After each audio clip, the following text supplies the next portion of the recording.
our configuration screen, we can see employees. So we have got 11 employees here. Our license limit is 25 employees. All the employees are listed here. So we have the name, the employee number, which is the number that is exported to the payroll program. We have the work group that they're in, and we have their email address. The email address is really only used for people who use their mobile phone to invite them to join the system. So you don't need to have that. To edit an employee, we just click on the name, we can change anything in there and we can update it. We can create a new employee, we get the same kind of screen. We have to put in a name, an employee number.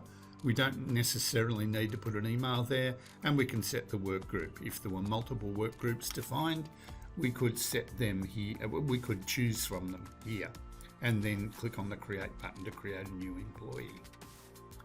Okay, we can also deactivate employees. So if we decide that our test user down here has left the company or something like that, we can deactivate them, update them.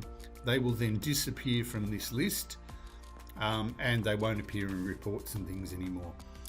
If we want to see deactivated employees, we can click on this button here and we see a couple of users have been deactivated.